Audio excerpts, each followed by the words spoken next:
가격들이 다 떨어져야 되는데 이 가격들이 떨어지지가 않고 있는 상황이에요. 그런 민감한 공공재 가격을 결정하는 과정이 소비자들과 공유되지 않고 있다는 것은 큰 모순이라고 저는 생각이 돼요. 올린다는 이야기만 들어서는 저로서는 이해가 안 되는 거죠.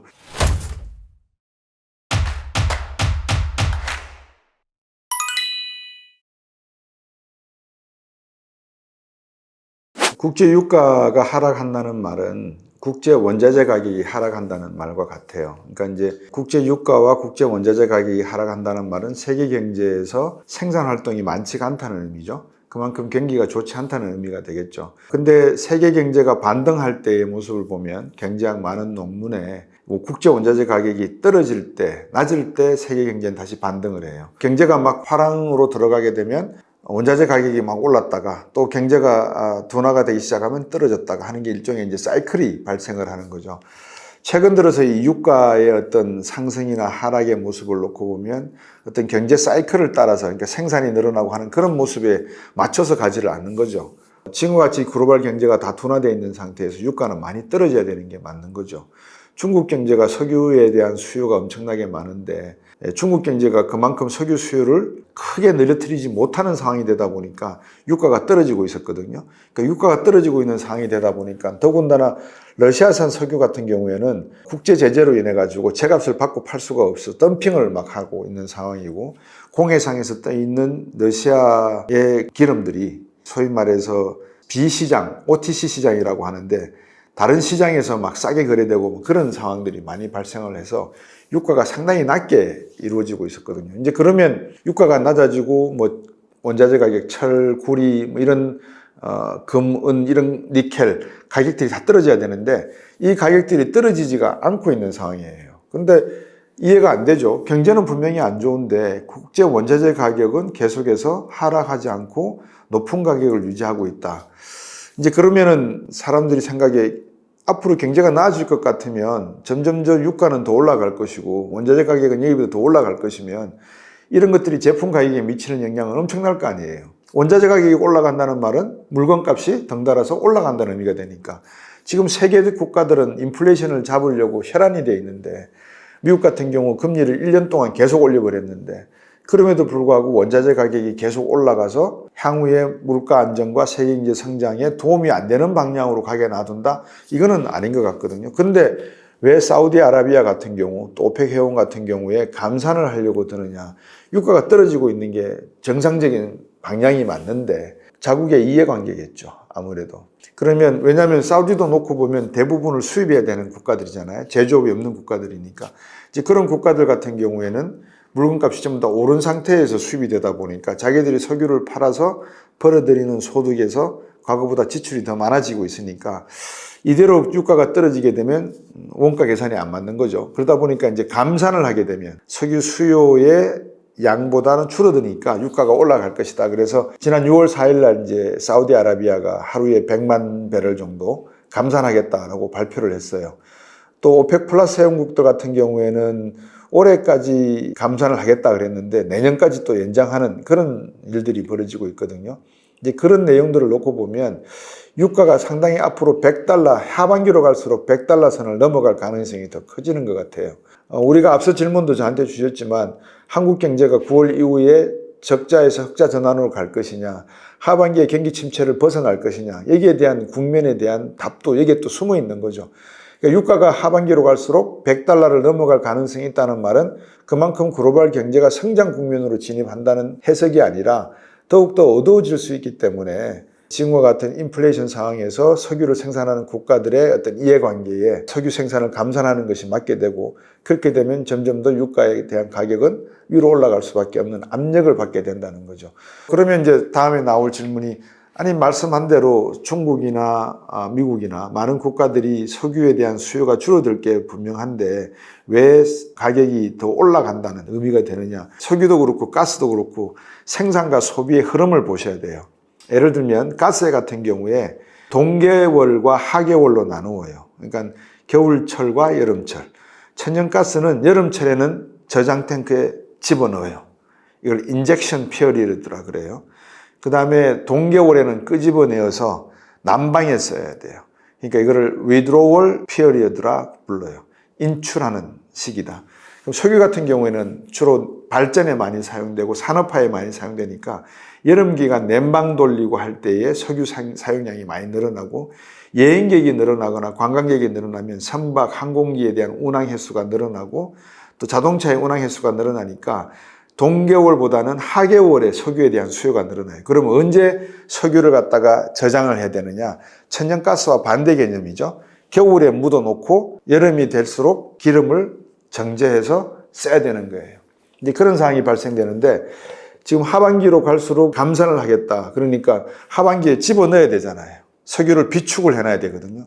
근데 이 비축 가격이 비싼 가격으로 사서 내가 비축을 해놨는데 막상 쓰려고 하니까 2024년 여름이 돼서 쓰려고 할 때 내가 사온 비축 가격보다도 싼 가격으로 만약에 내가 내놓게 되면 산 사람 입장에서는 손해일 거 아니겠어요. 그렇게 되면 당연히 앞으로 석유 가격이 어떻게 될 것인가는 예측이 가능하거든요.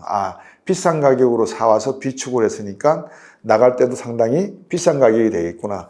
더군다나 더 비싸질 수 있는 게 소비가 살아나지 않고 경기가 침체하게 되고 물가가 올라가 버리면 유가도 덩달아서 올라갈 수밖에 없구나. 그럼 이제 악순환의 고리가 만들어지죠. 유가가 또 올라가 버리니까 제품 가격이 또 모든 지금 산업 제품들은 다 석유에서 나온 정제된 원료를 가지고 만들잖아요. 나일론, 바이날 이런 전부 다. 그런 가격이 악순환이 이제 만들어지는 거예요. 그래서 유가가 계속해서 이런 흐름으로 간다는 것은 경제적인 요인이 아니라 지금 비경제적인 요인. 옛날에 1차 오일 쇼크도 그랬고 2차 오일 쇼크도 그랬고 중동 전쟁이 있었고 사우디와 이란, 사우디와 이라크, 이란의 이런 문제로 인해서 유가가 다 올라갔단 말이죠. 그래서 경제적인 요인과는 별도의 지금 이슈로 유가가 이런 현상을 보이고 있기 때문에 결국은 미국과 중국이 여기서도 어느 정도의 긴장 관계를 유지할 것 같다. 미국 입장에서는 유가를 떨어뜨리기를 원하는데 사우디는 유가를 올리려고 할 것이고 오펙 회원국들도 그럴 것이고 중국은 그 가운데에서 미국의 이해관계를 조금 더 자기들 이해관계로 유리하게 돌리기 위한 모종의 노력을 할 것 같은데 과연 그 노력이 무엇일까? 그래서 빈살람 사우디 왕자가 세우려고 하는 네옴시티의 문제라든지 여러 가지의 미래 비전에 맞춰서 사우디의 역할이 중요한 시기다.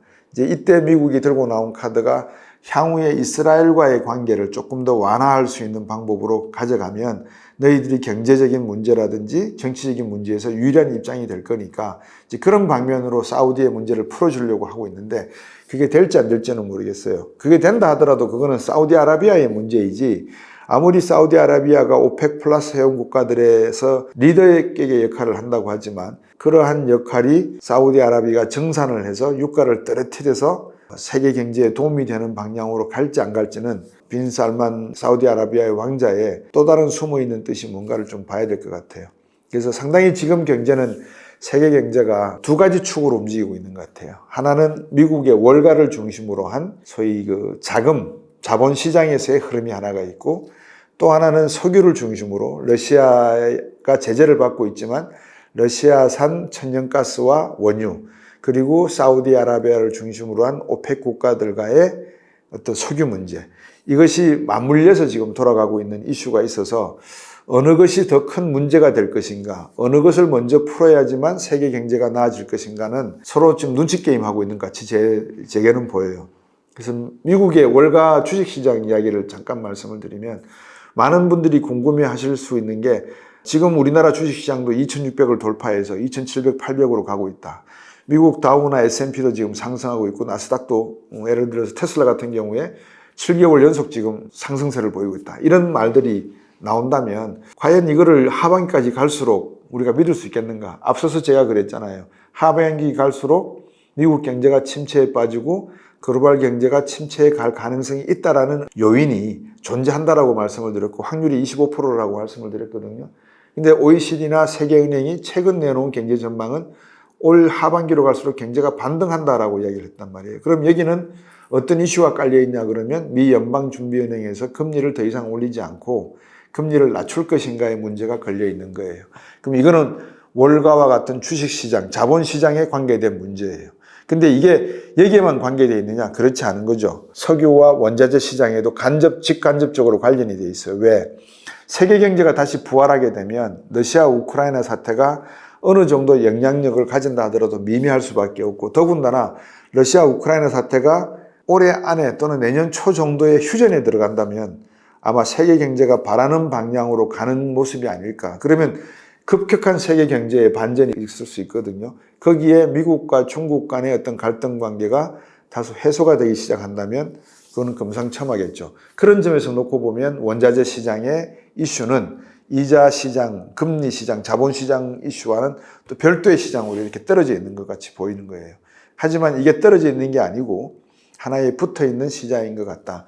그런 점에서 주식시장이 앞으로 어떻게 될 것인가의 문제를 보려면 러시아 우크라이나 사태, 미중 간의 갈등을 놓고 봐야 되고, 이 문제는 천연가스, 원유, 구리, 철, 니켈과 같은 원자재 가격의 변화와도 관련이 있다. 이렇게 엮어서 보셔야지만 하나의 흐름을 제대로 보실 수 있는 내용인 것 같아요.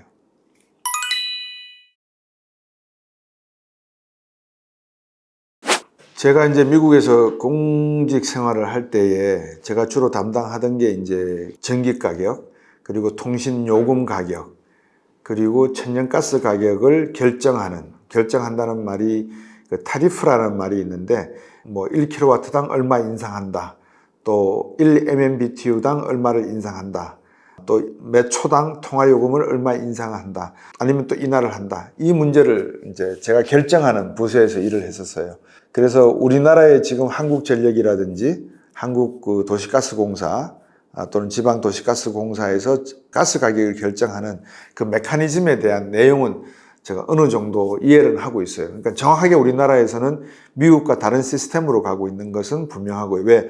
미국은 공청회를 통해서 전기 가격과 가스 가격을 결정하는 것을 대중에게 오픈하도록 되어 있고, 그 모든 내용을 전기 생산하는 회사 또는 가스를 공급하는 회사와 정부 간에 청문회를 통해서 서로 연구한 결과를 놓고 얼마를 인상해야 된다, 얼마를 인하해야 된다는 의견을 놓고 서로 부딪히면 커미션이라고 하는데 조정기구, 기관장을 통해서 그 조정을 받게 돼 있거든요. 근데 우리나라는 그런 시스템이 없어요. 그러니까 이게 1kW당 얼마를 인상을 해야 되면 왜 인상을 해야 되는지, 날씨가 더워진 요인이 얼마나 반영이 된 건지, 아니면 산업 생산이 늘어서 산업 수요가 늘어났기 때문에 인상을 해야 되는 것인지, 유가가 올랐기 때문에 이게 그것을 반영해야 되는지, 그걸 이제 X 팩터, T 팩터, 여러 가지 이제 팩터라고 하는 요인으로 우리가 분석을 하는데, 대한민국에서 그런 내용을 한 번도 들어본 적이 없고, 어떤 이유로 전기값이 형성이 되는지 국민들은 알고 계시지 못하고 있는 것 같아요. 그런 점에서 최근 유가가 올라가고 천연가스 가격이 올라간다면 당연히 가격에 반영이 돼야 되겠죠. 그런데 재밌는 것은 미국 같은 경우에는 대부분의 천연가스든 석유든 한 회사가 구매를 하잖아요. 근데 그 구매 계약은 세 가지 형태의 계약을 가지고 있어요. 장기 계약, 중기 계약, 단기 계약. 왜 그러냐면 전기는 공공재 성격을 가지고 있잖아요. 도시가스도 공공재잖아요.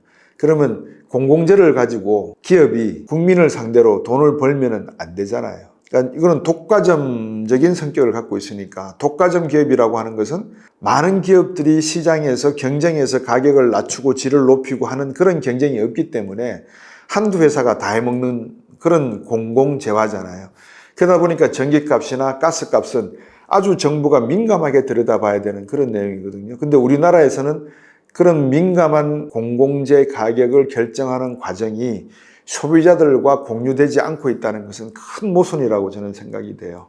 그래서 앞으로 이제 그런 제도 개선이 있어야 된다는 것 하나가 있고요. 그다음에 두 번째는 이 전기값을 계산하거나 천연 도시가스값을 계산할 때 산업에서 어느 정도 수요가 일어나고 있는지에 대한 산업별 차이점을 둬야 돼요. 대부분 이제 주거용 소비에 조금 더 많은 비용을 부담을 시키는 거는 미국도 마찬가지예요. 근데 이 발전하는 발전원 종류에 따라서 단가가 틀려요. 화력발전, 수력발전, 핵발전, 풍력발전, 조력발전, 뭐 여러 가지 형태가 틀리잖아요. 그러면 각 발전하는 방법에 따라서 생산량의 원가가 틀려지잖아요. 그럼 어느 원가가 비싸느냐, 어느 생산 발전원을 통해서 더 많이 생산을 해야 되냐, 이런 것을 모두 다 감안했을 때 전기값은 얼마가 타당하고, 주거비는 얼마가 타당하고, 농업용은 얼마가 타당하고, 산업용은 얼마나 이게 다 나와야 된다는 거죠. 근데 그게 대한민국에서는 없는 것 같아요.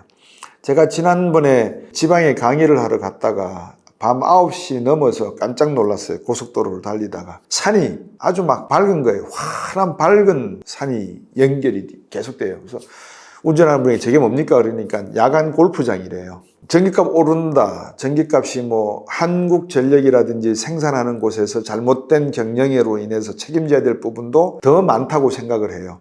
그렇지만 그거를 어떻게 전략을 해야 되고 어떻게 향후에 전기값을 계산해야 될지 문제를 놓고 보면 밤 9시, 10시 넘어서 골프장, 야간 골프장 개장을 하면서 전력을 쓰고 있는 것은 밤에 많은 사람들이 안 쓰니까 상당히 산업용 전기다 또는 농업용 골프장이니까 농업용으로 전환해서 쓰고 있다 그러면 낮은 전기값으로 만약에 전기를 켜고 있다면 주거를 담당하고 있는 우리 같은 국민들, 시민들 입장에서는 형평성의 의문을 가질 게 뻔하거든요. 그러니까 그런 문제에 대한 세세한 내용이 국민들과 공유되지 않고 있는 상황에서 전기값을 무조건 올린다. 그러니까 올린다는 이야기만 들어서는 저로서는 이해가 안 되는 거죠. 가스값도 마찬가지잖아요. 자, 중기, 장기, 단기 계약이 있는데 예를 들어서 서울도시가스라고 가정을 해봐요. 그럼 서울도시가스가 서울 시민에게 도시가스를 공급하기 위해서 맺은 계약 내용이 있지 않겠어요? 그럼 이 맺은 계약이 전부 단기로만 돼 있으면 어떨 것 같아요? 매우 불안정하잖아요, 가격이. 그리고 싸겠어요, 비싸겠어요? 비싸죠. 그것을 방지하기 위해서 이런 공공재를 다루는 전기도 마찬가지죠. 항상 장기 계약이 전체 계약의 70%는 돼야 되는 거예요. 10년 계약. 10년 계약을 하면 계약에 따른 금액이 쌀까요, 비쌀까요? 싸죠. 장기 계약을 하니까 당고를 10년 하겠다는 거 아니에요. 그러니까 가격이 높지가 않게 할 수가 있잖아요. 그럼 중기 계약, 5년짜리 계약을 또 하면 되잖아요. 그 다음에 단기 계약은 전체 계약에서 한 15% 정도를 차지하면 중기와 장기 계약이 안정적으로 되어 있고, 그죠? 단기 계약이 15% 정도면 단기 계약의 움직임에 따라서 가격이 약간만 변동하면 되거든요. 그것도 산업용, 농업용, 주거용 이렇게 나누었을 때 전력 사용을 피크타임, 그러니까 피크타임이라고 하는 게 뭐냐면 보통 우리가 아침에 눈을 딱 뜨고 불을 다 켜는, 가정에서 불을 딱 켜는 순간이 6시 되면 다 켤 거예요, 아마. 학교 가고 출근하면서 6시부터 8시까지가 아마 제일 피크타임일 거예요. 그러면 9시 이후에는 학교 가고 회사 가고 나면 가정주부분들은 청소하고 TV 켜놓고 시청하는 거 외에는 불을 안 켜실 거 아니에요. 낮이니까, 그죠? 그러면 이제 피크가 전력 사용이 줄어들어요. 그러다가 저녁 5시부터 다시 전력 사용이 늘어나죠. 퇴근해서 집에 들어오고 집에서 활동이 늘어나잖아요. 그런 시간대별로 피크타임과 언로드 타임을 계산을 해서 정확한 전기값 계산이 나오는 거하고 두리뭉실하게 그냥 얼마다 하는 거하고는 저는 국민들도 전기를 사용하는 데 있어서의 어떤 가치를 잘못 이해할 수 있으니까 앞으로는 우리나라 전기값이나 가스값 이야기를 할 때는 적어도 정부에서 소비자위원회라든지 소비자보호단체를 통해서 이러한 전기값 산정에 대한 기준, 그리고 가스든지 석유든지 수입하는 계약의 중기, 장기, 단기 계약의 내용 정도는 국민들이 알게끔 해드리는 게 저는 바람직하다고 생각을 해요.